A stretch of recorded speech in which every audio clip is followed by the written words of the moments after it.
8절에서 21절까지 말씀, 구약성경 여호수아 6장 8절에서 21절까지 말씀. 네, 찾으신 줄 알고 제가 봉독해 드리겠습니다. 여호수아가 백성에게 이르기를 마침에 제사장 7은 양각 나팔 7을 잡고 여호와 앞에서 나아가며 나팔을 불고 여호와의 언약궤는 그 뒤를 따르며 그 무장한 자들은 나팔 부는 제사장들 앞에서 행진하며 후구는 궤 뒤를 따르고 제사장들은 나팔을 불며 행진하더라. 여호수아가 백성에게 명령하여 이르되 너희는 외치지 말며 너희 음성을 들리게 하지 말며 너희 입에서 아무 말도 내지 말라. 그리하다가 내가 너희에게 명령하여 외치라 하는 날에 외칠지니라 하고 여호와의 궤가 그 성을 한번 돌게 하고 그들이 진영으로 들어와서 진영에서 자니라. 또 여호수아가 아침에 일찍 일어나니 제사장들이 여호와의 궤를 메고 제사장 7은 양각 나팔 7을 잡고 여호와의 궤 앞에서 계속 행진하며 나팔을 불고 무장한 자들은 그 앞에 행진하며 후구는 여호와의 궤 뒤를 따르고 제사장들은 나팔을 불며 행진하니라. 그 둘째 날에도 그 성을 한번 돌고 진영으로 돌아오니라. 여세 동안을 이같이 행하니라. 7째 날 새벽에 그들이 일찍이 일어나서 전과 같은 방식으로 그 성을 7번 도니 그 성을 7번 돌기는 그날뿐이었더라. 7번째에 제사장들이 나팔을 불 때에 여호수아가 백성에게 이르되 외치라. 여호와께서 너희에게 이 성을 주셨느니라. 이 성과 그 가운데 있는 모든 것은 여호와께 온전히 바치되 기생라합과 그 집에 동거하는 자는 모두 살려주라. 이는 우리가 보낸 사자들을 그가 숨겨주었음이니라. 너희는 온전히 바치고 그 바친 것 중에서 어떤 것이든지 취하여 너희가 이스라엘 진영으로 바치는 것이 되게 하여 고통을 당하게 되지 아니하도록 오직 너희는 그 바친 물건에 손대지 말라. 은금과 동철 기구들은 다 여호와께 구별될 것이니 그것을 여호와의 곳간에 드릴지니라 하니라. 이에 백성은 외치고 제사장들은 나팔을 불매 백성이 나팔 소리를 들을 때에 크게 소리질러 외치니 성벽이 무너져 내린지라. 백성이 각기 앞으로 나아가 그 성에 들어가서 그 성을 점령하고 그 성 안에 있는 모든 것을 온전히 바치되 남녀노소와 소와 양과 나귀를 칼날로 멸하니라. 아멘.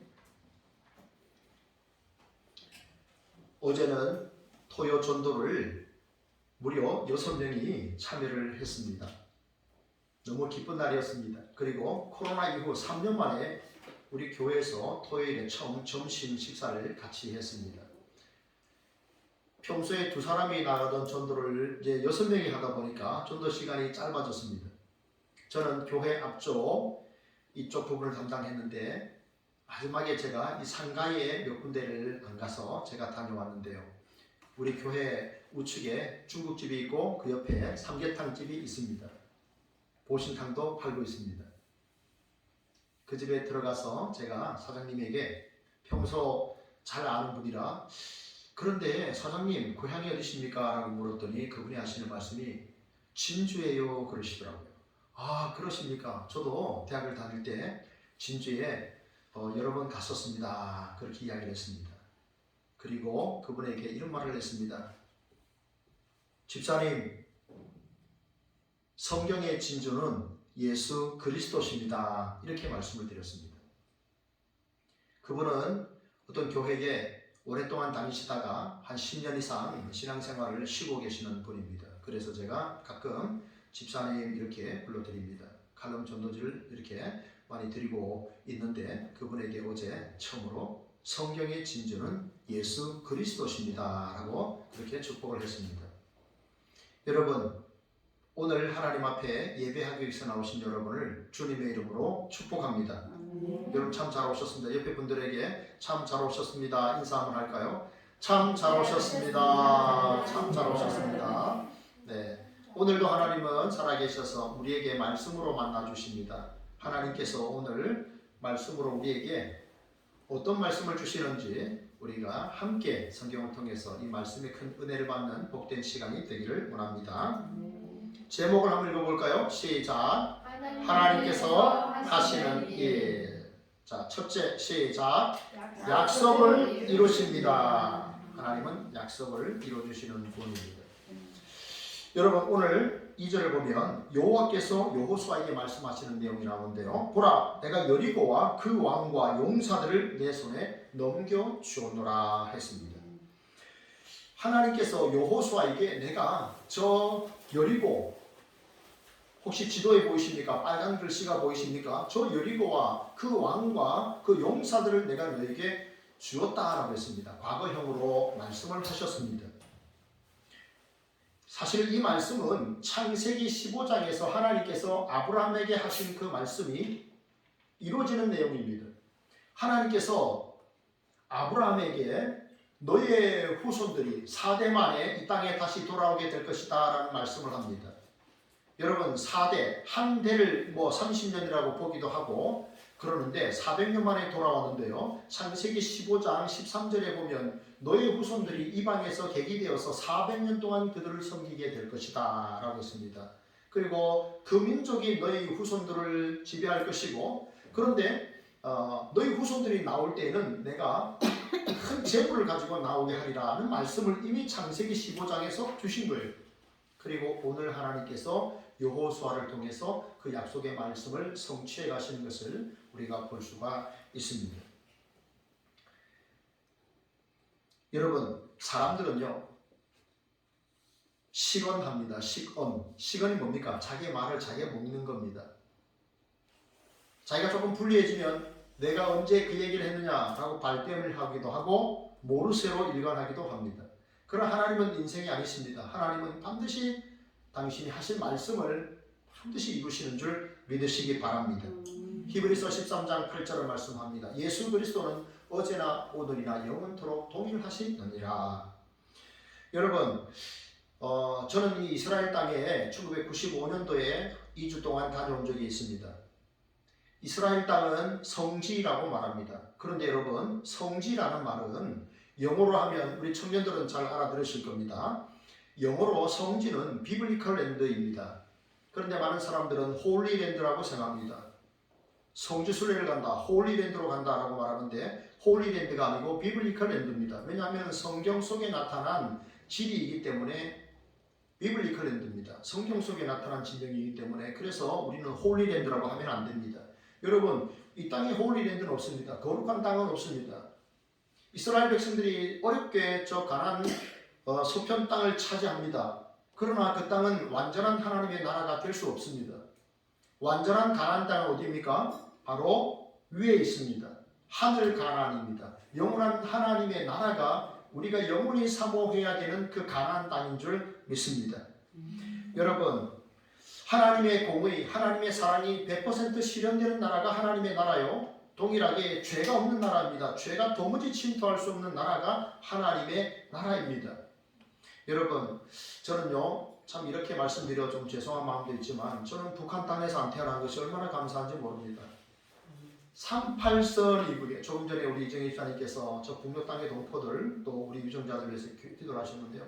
여러분 우리가 조금만 더 벗어나서 저 38선 이북에서 태어났으면 우리는 어떻게 살았을까요? 참 하나님 앞에 우리가 이 대한민국 땅에 이 자유 대한민국 마음껏 신앙을 가지고 하나님을 섬길 수 있는 이런 나라에 태어나게 하신 하나님의 섭리 앞에 여러분 감사하시기 바랍니다. 그렇기 때문에 우리가 또 사명도 큽니다. 여러분 받은 것이 많으면 사명도 커요. 그렇죠? 네, 사명도 큽니다. 우리가 무슨 사명이 있을까요? 무엇보다도 이 나라와 민족을 위해서 여러분 기도해야 됩니다. 이 대한민국을 위해서 제일 많이 기도하는 사람들이 누구일까요? 대한민국을 위해서 제일 많이 기도하는 사람은 누구일까요, 여러분? 목사님과 성도들. 그렇죠. 네, 목회자들과 성도들이 대한민국 백성들이 제일 많이 기도합니다. 누가 우리나라를 위해 기도해 주시겠습니까? 그죠? 네, 하나님께서 이 나라에 태어나게 하시고 하나님을 섬길 수 있는 기회를 주셨는데 우리의 사명은 이 나라와 민족이 복을 받는 그런 나라와 민족이 될 수 있도록 기도하는 겁니다.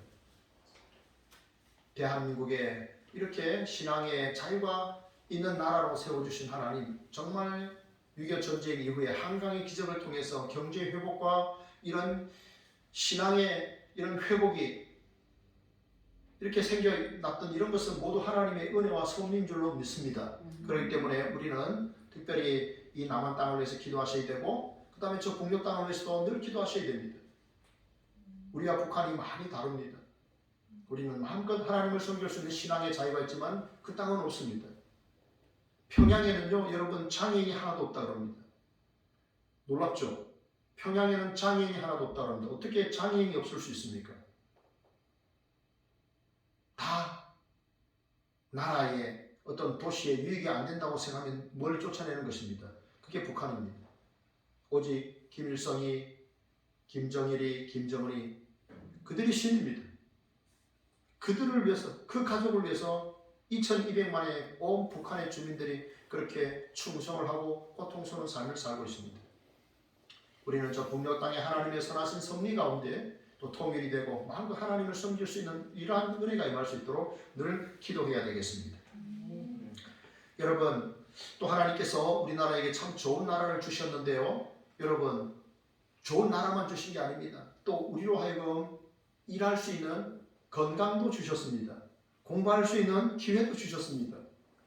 학교에 가서 하든 인터넷으로 하든 우리에게 배움의 기회를 주셨습니다. 이 또한 얼마나 감사한 일입니까? 우리는 이러한 모든 것에 감사해야 됩니다. 목사님, 내가 지혜롭고 내가 실력이 있어서 학교에 가고 직장생활을 하는 거지 뭐 그런 것까지 다 하나님의 은혜입니까? 아닙니다. 생각해보면 다 하나님의 은혜입니다. 생각해보면 모든 것이 깊이 생각할수록 하나님의 은혜입니다. 그래서 우리는 하나님 앞에 감사하셔야 됩니다.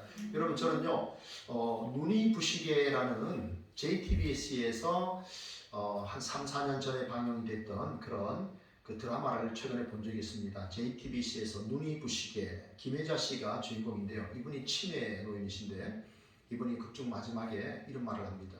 그리고 그분이 상을 받을 때 백상문화대상 TV 부분 대상을 받으면서도 그분이 그 작품의 마지막에 했던 그 말을 고백을 했는데요. 이런 내용입니다.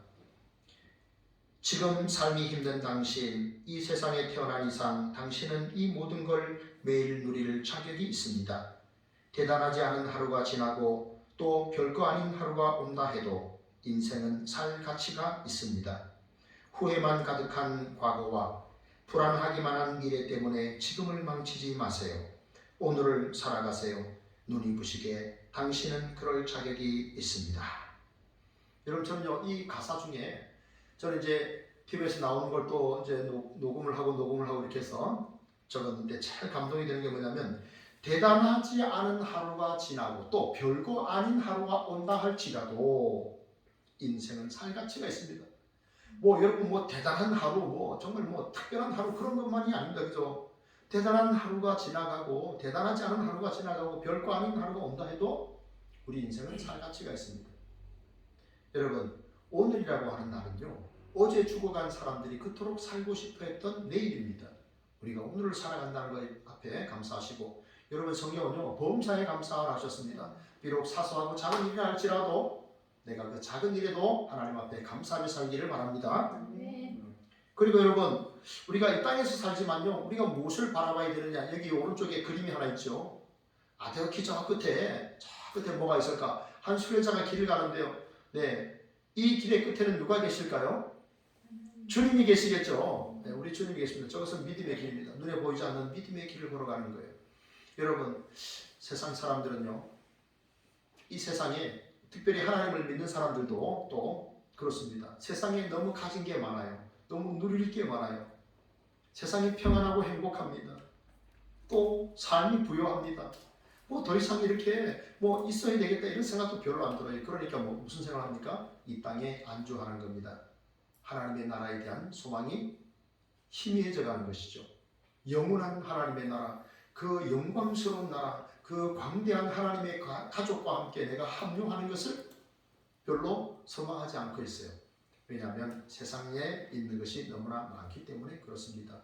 여러분 그래서 히브리서 기자는 말씀합니다. 히브리서 12장 1절 모든 무거운 것과 얽매이기 쉬운 죄를 벗어버리고 인내로서 우리 앞에 당한 경주를 하며 믿음의 주여 또 온전하게 하시는 이 예수를 바라보자. 여러분, 내 인생에서 내가 믿음의 길을 떠나려고 하는데 믿음의 길을 걷는 가운데서 나를 무겁게 하고 얽매이기 쉽게 만드는 그런 죄악들을 여러분 다 벗어버리십시오. 여러분, 단거리 달리기 선수들 복장을 보십시오. 뭘 그 사람들이 들고 있습니까? 시계 찬 사람이 있습니까? 아주 간편한 복장을 가지고 정말 그 달리기에 전념을 합니다. 마라톤 선수도 마찬가지죠. 마라톤 선수들 중에 여러분 배낭 메고 뛰는 선수들 보셨습니까? 아닙니다. 여러분, 여행객들은요 짐이 가벼워야 됩니다.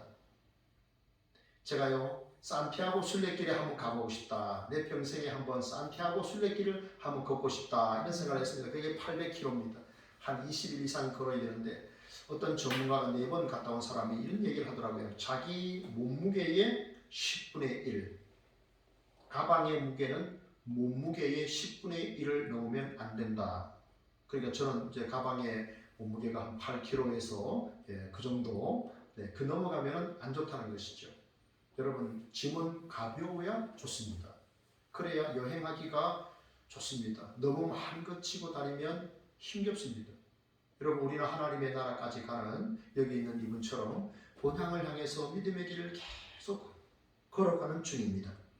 우리는 이 믿음의 경주, 하나님께서 약속하신 이 하나님의 나라를 상속받기 위해서 끝까지 이 믿음의 길을 모든 죄를 벗어버리고 잘 감당하셔서 이 상을 꼭 받으시기를 바랍니다. 아멘. 여러분, 주님께서 그런데 약속한 것이 주님의 나라만 약속했느냐, 이런 그렇진 않습니다. 우리는 이 땅을 살고 있어요. 그래서 이 땅을 살아가는 동안에 힘겨운 일이 많이 생깁니다.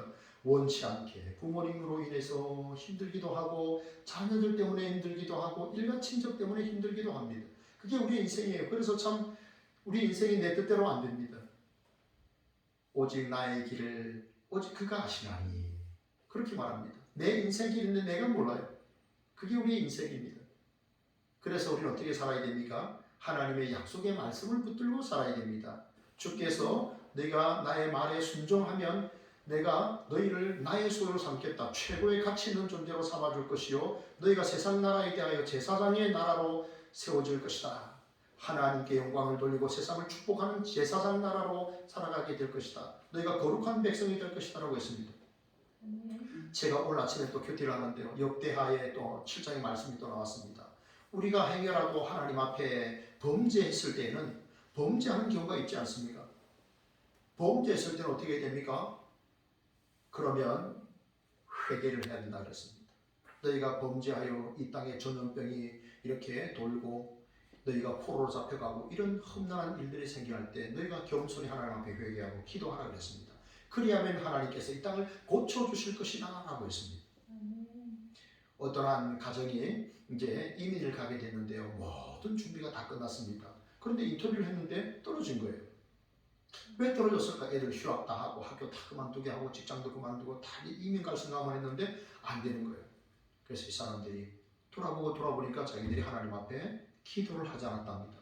그래가지고 다음 인터뷰 때까지 하나님 앞에 간절한 마음으로 기도를 했는데 2차 인터뷰에서 그 면접관이 하는 말이 오히려 그 사람들을 축복하면서 이민생활 잘하라고 이렇게 했다고 합니다. 여러분, 기도가 있습니다. 우리에게 기도가 있습니다. 기도가 능력이에요. 어려운 이야기 들을 때마다 저는 하나님 앞에 기도합니다. 살아계신 아버지요, 우리의 삶에 이와 같은 어려운 무거운 짐들이 있습니다. 주의 백성들을 위로하시고 은혜를 베푸시고 하나님의 살아계심을 나타내 주옵소서. 기도합니다. 여러분, 기도하여 응답받기 바랍니다. 아멘. 하나님께서 우리에게 약속하신 가장 좋은 선물, 하나님의 나라, 그 약속의 선물을 여러분 꼭 믿음의 경주를 잘 감당하셔서 그것들을 다 받아 누리시는 우리 성도님들 되시기를 진심으로 바랍니다. 아멘. 둘째입니다. 안 넘어가네요. 네, 둘째 시작. 생명을 주십니다. 17절의 말씀에는요, 여호수아가 이런 말을 합니다. 너희가 이 가운데 있는 모든 것들은 다 하나님 앞에 바치되 라합과 그 집에 동거하는 모든 사람들은 살려주라. 이는 그가 우리의 사자들을 숨겨두었습니다. 이렇게 말씀합니다. 여러분, 여리고성이 어떻게 무너졌는가 여러분 잘 아시죠? 제가 여리고성에 대해서 여리고성이 어떻게 무너졌는가 제가 설명을 안 해도 여러분들은 여리고성이 어떻게 무너졌는가 잘 아실 거예요. 그죠? 처음에 6바퀴, 7일째는 7바퀴 돌면서 제사장이 나팔을 불고 백성들이 소리를 질렀더니 여리고성이 무너졌습니다. 여러분 그런데요, 여리고성은 굉장한 도시였습니다.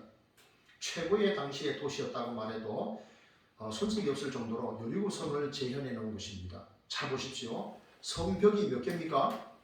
2개죠. 보통은 성벽은 하나입니다. 그런데 우리 한양도성도 성벽은 하나잖아요. 근데 여기는 성벽이 2개입니다. 보세요. 앞에 있는 성벽은요, 맨 밑에가 자연석이에요. 자연석 돌로, 이런 자연석 돌로 5m를 쌓았습니다. 그 다음에 그 위에 7m는요, 진흙으로 벽돌을 만들어서 세웠습니다. 여러분, 우리 바벨탑 아시죠? 바벨탑이 바로 진흙으로 쌓은 바벨탑이거든요. 진흙에다가 이렇게 지프를 넣어서 이겨서 쌓은 그 바벨탑이에요. 그렇게 지금 벽돌을 만들어서 그 위에 7m를 올린 겁니다. 그러니까 총 12m입니다. 벽돌의 첫 번째 이 성벽의 벽돌의 두께는요 2m입니다. 그 위에 2m. 그 다음에 그 다음 성벽이 있습니다. 그게 5m 거리라고 합니다. 그 안에도 사람들이 많이 거주하고 있어요. 그 다음에 두 번째 성벽은요, 이게 높이가 오히려 더 높아요. 14m. 높이가 14m고 성벽의 두께가 4m예요. 굉장하죠? 네, 굉장한 곳입니다. 그리고 지금 시대는요, 이 추수가 끝났어요. 그러니까 추수할 곡식들이 성 안에 꽉 찬 거예요. 그러면 여러분, 저 당시에 외부에서 침투에 들어온다는 거 굉장히 어려운 겁니다. 성문 다 걸어 잠궈 놓고, 네, 그렇게 수개월 버틸 수 있는 그런 성입니다. 그런데 저 성이 어떻게 무너졌습니까?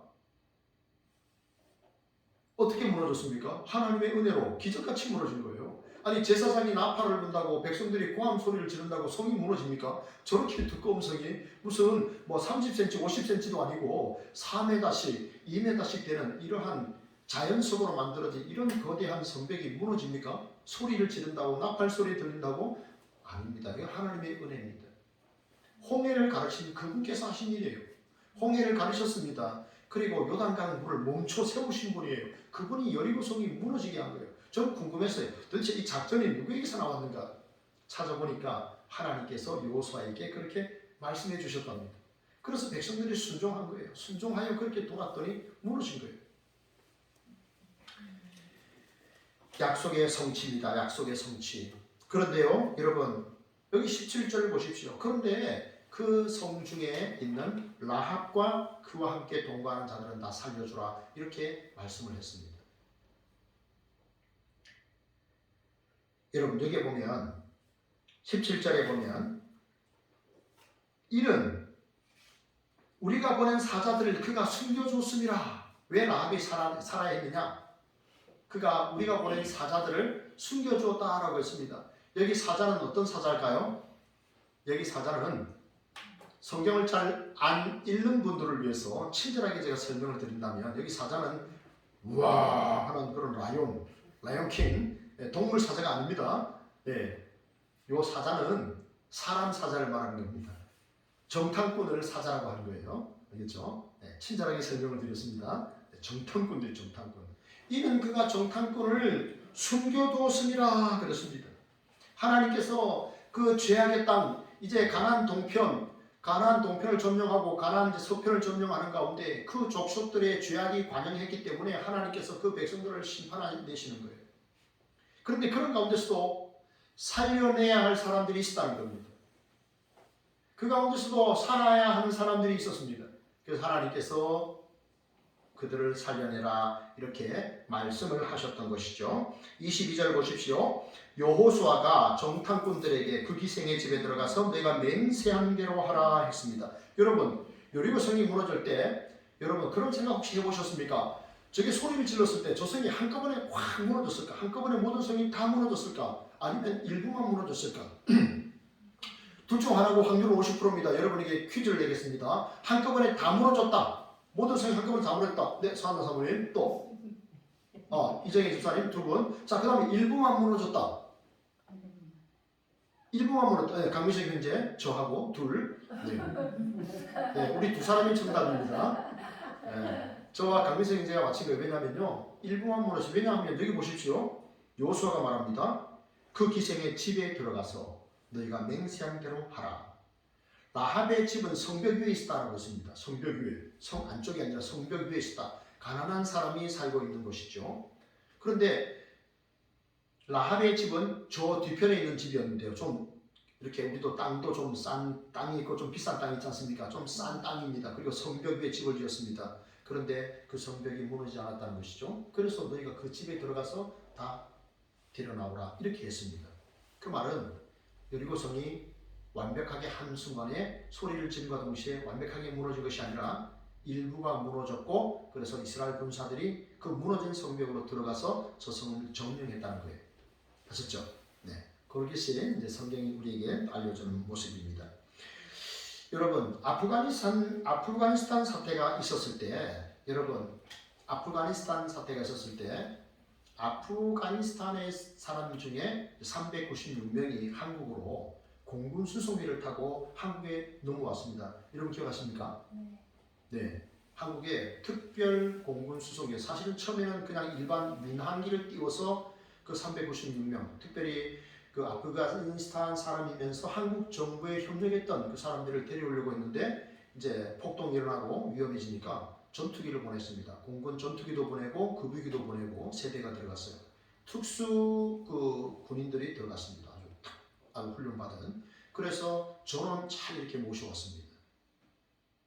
그런데 그때의 영상 보면요, 어떤 그 나라의 그 항공기 그 바퀴 쪽에 사람들이 몇 사람이 타가지고 비행기가 쫙 올라가면서 그 사람들이 떨어져서 그 수백 미터에서 떨어져 죽고 하는 그런 장면도 봤습니다. 아프간에서 탈출하려고 하는데 자리는 없고, 그러니까 바퀴 쪽에 쇠 붙어가지고 있다가 비행기가 높이 날아가니까 좀 떨어져 죽은 거예요. 그런 영상도 많이 봤지 않습니까? 그런데 여러분, 아프가니스탄에 많은 사람이 있었거든요. 그런데 한국 정부는요, 제일 많이 구출해냈어요. 396명. 다른 나라는 그렇게 또 작전을 하려다가 못 데리고, 어떤 나라는 뭐 7명, 5명 이렇게 막 했습니다. 그런데 우리는 전원 수송을 했어요. 굉장하죠. 많은 사람이 있지만 그 가운데 특별히 우리 정부의 협조적이었던 사람들을 다 데리고 나온 거예요. 그래서 그분들이 국내에 정착할 수 있도록 이제 훈련시키고 그렇게 했습니다. 여러분 보세요. 여호수아와 이스라엘 백성들이 이 여리고성을 점령하는데 전원을 죽인 것이 아니고 그 가운데 사람들을 살려냈습니다. 누굴 살렸냐? 기생 라합과 그 집 안에 있었던, 그와 동거했던 그의 친족들을 다 살려냈습니다. 여러분, 여기에 놀라운 하나님의 섭리가 있습니다. 여러분, 여기에 하나님의 놀라운 섭리가 있어요. 무슨 섭리일까요? 라합은 정탐꾼들을 받아들였어요. 정탐꾼들을 숨겨줬어요. 숨겨줬다는 말은 그들을 받아들였다는 것입니다. 그들을 영접했다는 거예요. 여러분, 이 숨겨준 이 수준은 무슨 숨바꼭질 할 때 애들이 야 너 여기 숨어, 여기 숨으면 너 안 죽을 거야, 이렇게 이 정도로 이렇게 숨겨준 게 아닙니다. 여러분, 목숨을 걸고 한 거예요. 자기 민족에게서 본인은 돌아섰잖아요. 여호와께서 하신 그 소문을 듣고 그는 여호와를 믿게 됐잖아요. 그래서 그들에게서 온 정탐꾼들을 목숨을 걸고 살려준 거예요. 그래서 살아났습니다. 생명을 얻었어요. 여러분, 성경 말씀합니다. 영접하는 자, 곧 그 이름을 믿는 자들에게는 하나님의 자녀가 된 권세를 주셨으니 주 예수를 믿으라. 그리하면 너와 내 집이 구원을 얻으리라. 믿으라는 것이에요. 영접하는 거예요. 받아들이는 거예요. 하나님의 자녀가 됩니다. 천국 시민 됩니다. 영원한 생명을 얻는 거예요. 이것이 하나님의 놀라운 계획입니다. 예수 그리스도께서 죽으시고 부활하셨다. 그런데 그것이 하나님이 나를 위한 계획이었다. 이 사실이 믿어지고 내가 주님을 고백할 때 나는 영생을 얻는 거예요. 천국 시민이 되는 거예요. 여러분 이 라합이라는 여인은요, 굉장히 복을 받은 분이에요. 이분이 지금 기생 라합이라 했는데 여기 기생이라는 말은 조나라는 말입니다. 주막에서 일하는 주모를 뜻하는 말입니다. 근데 이 여인이 어떤 복을 받았습니까? 정탐꾼은 2명이 왔는데 그 중에 살몬이라는 남자가 이 라합과 청혼해서 결혼을 합니다. 살몬과 라합이 마태복음 1장에 등장을 합니다. 그리고 두 사람 사이에 누가 태어났느냐? 보아스가 태어납니다. 룻기의 주인공 같은 역할을 하는 그 룻의 남편 보아스, 이 두 사람 사이에 보아스가 태어납니다. 그리고 보아스가 룻과 결혼해서 오벳이 태어나고 오벳이 이새를 낳고 이새가 다윗 왕을 낳으니라. 이렇게 마태복음 1장이 기록을 합니다. 이새가 다윗 왕을 낳으니라 그랬습니다. 그러면 결국 뭡니까? 이 기생 라합이 여호와에 대한 소문을 듣고 그분을 받아들임으로 예수 그리스도의 족보책에 올라가는 이 가장 큰 영광을 누리게 된 줄 압니다. 여러분, 우리는 이 땅에 사는 동안에 주님이 내게 주신 그 놀라운 그 은혜의 생명들, 내가 주로 천국에 가야지, 천국에서 영생해야지가 아니라 여러분 이 땅에서도 여러분 영생의 기쁨, 생명의 기쁨을 여러분 마음껏 누리시기 바랍니다. 요한복음 17장 3절에 말씀합니다. 예수님께서 직접 하신 말씀이에요. 영생은 유일하신 참 하나님과 그가 보내신 자 예수 그리스도를 아는 것입니다. 요한복음 17장은 대제사장의 기도라고 합니다. 예수님이 그렇게 기도하신 거예요. 영생은 유일하신 참 하나님과 그가 보내신 자 예수 그리스도를 아는 것이다 라고 했어요. 여러분들 여기 안다는 말이 중요합니다. 여기 아는 것은요, 부부가 서로 아는 관계를 말합니다. 부부가 세상에서 가장 친밀한 관계는요, 부모 자식이 아닙니다. 여러분, 부부입니다. 그래서 부부는 10년 나이 차이라도 친구라고 그렇게도 말씀하시지 않습니까? 세상에서 가장 친밀한 관계가 부부 관계입니다. 그러니까 여기서 아는 것입니다. 하나님과 예수 그리스도를 아는 것이다 라고 하는 것은 부부가 아는 그런 사귐을 말하는 거예요. 여러분, 이 땅에 사시는 동안에 내가 주어 천국 가기 위해서 예수 믿습니다가 아니라 이 땅에 사시는 동안에 하나님과 예수 그리스도를 여러분 이렇게 깊이 많이 알아가시기를 축복합니다. 자, 저희 처제 가운데 이제 그 캐나다에서 약사하는 사람이 있어요. 한국에서 이화여대에 대해서 약학하고 이제 캐나다에서 약사를 하는데 이 친구에게 어느 날 제가 장난삼아 이렇게 물었습니다. 그래, 캐나다 사람들은 뭘 캐나 그랬습니다. 제가. 그랬더니 이 친구 하는 말이 다 캔다 했습니다. 다 캔다. 캐나다 사람들은 뭘 캐나 그랬더니 캐나다 사람들은 다 캔다 그랬는데, 여러분 예수님을 믿으면요 영원한 생명만 주님이 주시는가? 아니에요. 여러분 다 주세요. 뭘 주시는가? 먼저 평안을 주세요. 평안. 요한복음 14장 27절에 말씀합니다. 평안을 너에게 끼치노니 곧 나의 평안을 너에게 전하노라. 내가 너희에게 주는 것은 세상이 주는 것과 같이 아니하니라. 너희는 마음에 근심도 말고 두려워하지도 말라. 아멘. 여러분, 사람이 무너지는 게요, 평안이 없어서 무너지는 거예요.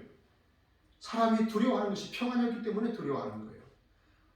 그렇지, 주님 앞에 기도할 때 놀라운 하나님의 평안, 세상에 주는 평안은 전쟁도 없어야 되고 기근도 없어야 되고 지진도 없어야 평안을 누린다고 말하지만, 우리는 전쟁 가운데서도 기근 가운데서도 우리는 배고픔 속에서도 평안을 누릴 수 있는 거예요. 왜? 하나님이 내 아버지가 되시니까. 어느 비행기가 요동을 치는데 어떤 애가 막 놀더랍니다. 놀고 막 웃고 그러더랍니다. 그래서 어떤 사람이 물었답니다. 얘야, 넌 두렵지 않니? 그랬더니 이야기가 하는 말이, 우리 아빠가 비행기 몰고 있어요 그러더랍니다. 하나님이 내 인생을 책임져주신다고 하면 그 위기와 환난도 여러분 내게 위기 안 되겠습니까? 하나님께서 상을 주시기, 하나님이 복을 주시기 위해서 반드시 그 전에 어려움을 주신다고는 그러지 않습니까? 그 복을 받을 만한 그릇이 돼야 그 복이 나에게도 축복이 되고 다른 사람에게도 축복이 되지 않습니까? 여러분 그렇게 믿으시고 주님이 주시는 평안을 누리시길 바랍니다. 또 야고보서 1장 17절은 무엇을 준다고 했습니까? 온갖 좋은 은사와 온전한 선물이 다 위로부터 빛들의 아버지께로부터 내려오나니 그는 변함도 없으시고 회전하는 그림자도 없으십니다. 여러분, 온갖 좋은 은사, 선물은요 다 누구에게서 옵니까? 위로부터 하나님 아버지께로부터 오는 줄 믿으시기 바랍니다. 그래서 주님과의 깊은 사귐을 통해서 다 캐내시는, 성경이 말씀하는 그 보아들을, 그 진주들을 다 캐내시고 그 복을 다 받아 누리시고 나눠주시는 성도님들 되시기를 축복합니다. 아멘. 마지막 셋째,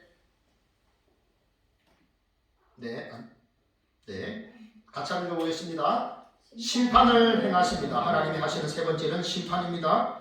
여러분 여기 보면요, 21절에 보면 그 성을 점령하고 그 성 안에 있는 모든 것을 온전히 바치되 남녀노소와 소와 양과 나귀를 칼날로 멸하니라. 아멘.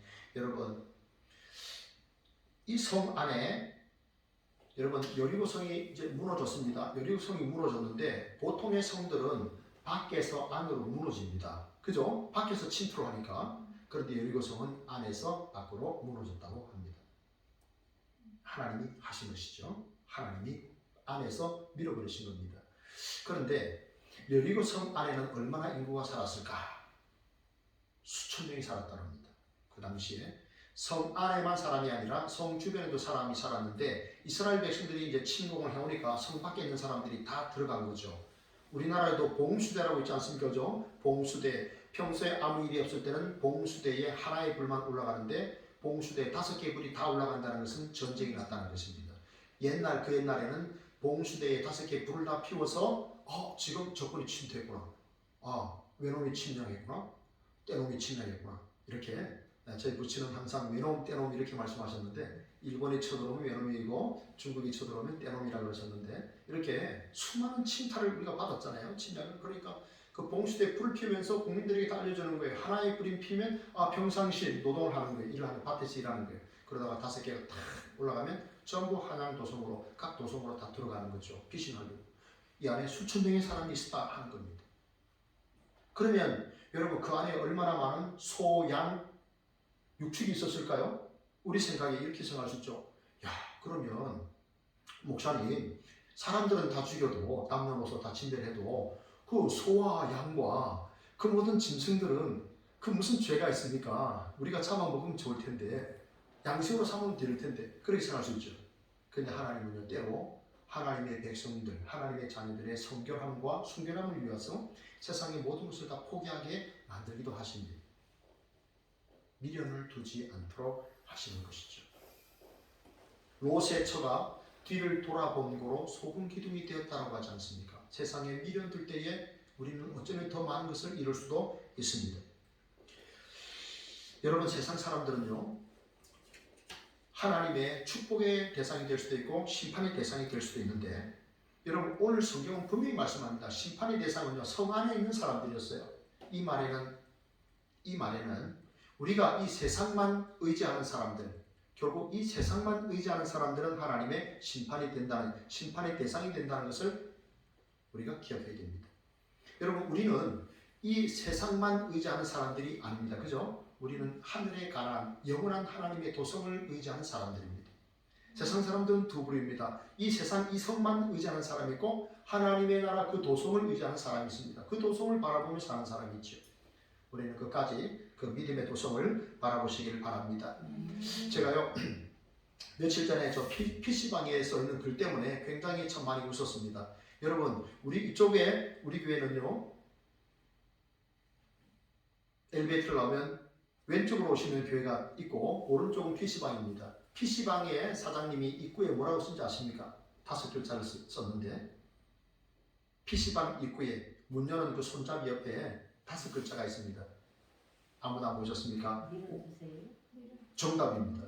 네, 정답. 우리 집사님 정답입니다. 밀어주세요입니다. 저 그거 보고 너무 웃었습니다. 왜 웃었냐면요. PC방은 밀어주세요고 교회는 믿어주세요구나. 맞죠? PC방은 밀어주세요. 밀어주면 들어가잖아요. 교회는요 믿어주세요. 그 생각하면서 얼마나 웃은지 몰라요. 나도 저기다가 믿어주세요라고 5글자를 써놓을까. 네, 그런 생각을 하면서 많이 웃었어요. 여러분 PC방은요 밀어주면 들어갈 수 있어요. 저 땡기면 안 돼요. 왜냐하면 막아놨기 때문에 밀어줘야 들어가는 거예요. 저도 전도한다고 음식 이렇게 드리고 할 때 항상 밀고 들어갔는데 그렇습니다. 교회는요 믿어주세요. 믿어야 되는 거예요. 그러면 여러분 세상 사람들은요 하나님에 대해서 3가지 사실을 믿지 않습니다. 어떤 걸 믿지 않느냐? 첫째는요 하나님이 창조주가 되신다는 것을 믿어주질 않아요. 여러분 우리는 이렇게 말하죠. 태초에 하나님이 천지를 창조하시니라 이렇게 말하잖아요. 태초에 하나님이라고 말하는데 하나님 안 믿는 사람들은요 뭐라고 말합니까? 우연히 태초에 하나님이 천지를 창조하시니라 이렇게 우리는 고백하지만 태초에 우연히 천지가 창조되니라 이렇게 말하는 거예요. 그들 스스로가 말하는 그런 여러 가지 이론 속에서도 굉장한 모순이 있습니다. 그런데 여러분 우리가 자세히 한번 보세요. 은하계 이런 우주 만물의 모든 것들을 바라보면서 거기에 놀랍도록 질서와 조화가 있다는 것을 발견합니다. 그죠? 질서와 조화가 있습니다. 너무너무 신비로울 정도로 경이로울 정도로 이 말 못하는 이런 것들이 조화를 이루면서 돌아갑니다. 이게 뭘까요? 무슨 증거일까요? 설계자가 있다는 겁니다. 여러분 우리 교회 3층 건물이잖아요. 이 3층을 사람이 짓기 위해서도 설계 도면이 있어야 됩니다. 그 도면을 가지고 짓는 거예요. 맞죠, 그죠? 네, 그렇습니다. 그렇다면 이 광활한 우주, 이 조화와 질서를 이루며 돌아가는 이런 것에 과연 설계자가 없을까요? 하나님이 계십니다. 하나님이 창조주이심을 믿고 그 하나님을 더욱더 우리가 의지하며 살 수 있기를 바랍니다. 세상 사람들은요 또 하나님이 구원자가 되신다는 것을 믿지 않습니다. 여러분 2000년 전에 오신 하나님의 아들 예수님은 사실은 하나님이십니다. 그런데 그분이 사람의 몸을 입고 오셨어요. 왜냐하면 사람이 하나님의 몸을 입을 수가 없기 때문에 사람이 하나님이 될 수 없어 하나님이 사람이 되신 거예요. 그럼 하나님의 아들께서 왜 이 땅에 오셨는가? 인간이 해결하지 못하는 문제를 해결하려고 오신 거예요. 자녀가 도무지 해결할 수 없는 그런 문제가 있을 때 부모님이 나서는 경우가 있지 않습니까? 자녀 스스로 잘 할 수 있도록 기다려주는 대부분의 그런 모습이지만 도무지 불가능한 것은 부모가 나서서 할 수 있는 경우가 있잖아요. 인간이 스스로 해결할 수 없는 문제가 죄와 사망의 문제는 스스로 해결할 수가 없는 겁니다. 그래서 하나님의 아들께서 오셔서 죄와 사망의 문제를 해결해 주신 거예요. 예수는 우리가 범죄한 것 때문에 내어줌이 되고 십자가에 내어줌이 되고 또한 우리를 의롭다 하시기 위하여 살아나셨느니라. 여러분 사람이 죽는 것은요 죄 때문에 죽는 거예요. 궁극적으로 죄 때문에 죽습니다. 죄의 삭은 사망이나 그러나 하나님의 은사는 하나님의 선물은 그리스도 예수 안에 있는 영생이니라. 아멘. 그거 해결하시라고 오신 거예요. 하나님이 우리의 구원자가 되심을 믿으셔야 됩니다. 여러분 초로역정이라고 하는 존 버닐이 쓴 책에 보면 주인공 크리스찬이 어느 날 성경을 읽습니다. 그리고 이 세상이 망하는 성이구나. 이 장차 망할 성, 장망성을 떠나자. 그래서 영원한 하나님의 나라 도성으로 믿음의 길을 떠나는 게 그게 초로역정입니다. 여러분 세상에 더 이상 미련 두지 마시고 주 안으로 옮기시기를 바랍니다. 세 번째는 누굴 어떻게 하나님의 심판자가 되심을 믿지 않는 거예요. 사람들이 이렇게 말하죠. 좋으신 하나님이 정말 계신다면 그분이 지옥을 만드실 리 없다라고 말합니다. 그러나 성경은 천국은 38에 지옥은 13에 성경에 등장합니다. 예수님도 천국과 지옥의 비유를 많이 하셨습니다. 있습니다. 에이 천국 못 가면 그만이지 뭐. 죽으면 그만이지 뭐. 사람들이 그렇게 생각하는 경우가 있어요. 죽으면 다 끝나. 에이 천국 못 가면 뭐 그만이지. 여러분 천국 못 가면 그만일까요? 문제는 지옥에 가야 한다는 겁니다. 로댕에 생각하는 사람 지옥문에서 생각하고 있는 거잖아요. 그죠? 네. 여러분 천국에 못 가면 지옥에 들어가야 하기 때문에 우리가 전도해야 되는 이유가 됩니다. 그런데 천국은 누가 들어가느냐? 하나님이 보내신 최고의 선물 예수 그리스도를 이 땅에서 받아들인 사람에게 하나님은 그 사람을 받아들이십니다. 천국으로 받아들여 주십니다. 믿으십니까? 네. 하나님의 선물 예수 그리스도를 받아들인 자에게 하나님은 그 사람을 천국으로 받아들여 주십니다. 그게 하나님의 약속이에요. 그런데 하나님의 선물 예수 그리스도를 이 땅에서 받아들이지 않았어요. 나는 주님과 아무런 상관없이 살았어요. 그런 사람을 하나님은 하나님의 나라로 받아들이지 않습니다. 심판이 있습니다. 어느 왕이 죽었습니다. 어느 왕이 죽었어요. 그리고 옆에 있는 그림은요, 왕의 이제 시신이 들어가 있는 관이에요. 세 사람의 신하가 이야기를 했어요.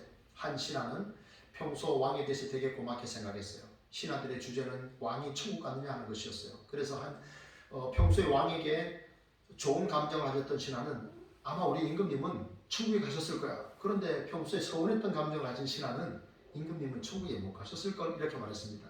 그런데 거기에 한 신하가 또 있었습니다. 그 신하가 이렇게 말합니다. 나는 우리 임금님이 천국에 못 갔다고 생각합니다. 왜 그렇소? 라고 말합니까? 우리 임금님은 굉장히 친밀한 분이십니다. 그런데 임금님은 살아생전에 천국에 대해서 한 번도 이야기하지 않으셨습니다. 그리고 왕은 친밀하기 때문에 먼 여행을 가기 전에 항상 계획을 세우고 철저히 준비를 합니다. 그런데 아무런 준비를 안 하셨습니다. 그래서 나는 임금님이 천국에 못 갔다고 봅니다. 이렇게 세 신하가 이야기를 했다고 합니다. 여러분, 이 땅에 사시는 동안에 우리가 하나님의 약속을 믿고 이 땅에서 열심히 살아야 됩니다. 동시에 우리는 영원한 하나님의 나라에 대해서 자주 이야기를 하셔야 됩니다. 그리고 그 나라를 사모하시면서 천국 백성답게 살아가는 사랑하는 성도님들 다 되시기를 축복합니다. 말씀을 정리합니다. 하나님은 우리를 위해 일하십니다. 하나님은 약속을 이루십니다. 하나님은 생명을 주십니다. 하나님은 심판을 행하십니다. 라합처럼 하나님을 믿어서 나도 살고 남도 살리는 축복의 통로로 살아가는 저와 여러분 다 되시기를 진심으로 바랍니다. 아멘. 하나님 감사합니다. 복된 주일 하나님 앞에 나와 예배하며 말씀 들을 수 있도록 은혜 주시니 감사합니다. 우리도 라합처럼 하나님을 알고 듣고 믿고 또 나도 살고 남도 살리는 축복의 통로로 세상을 살아가는 저희들 모두가 될 수 있도록 인도해 주옵소서. 예수님 이름으로 감사하며 기도합니다. 아멘. 네. 찬송하겠습니다. 찬송가 289장.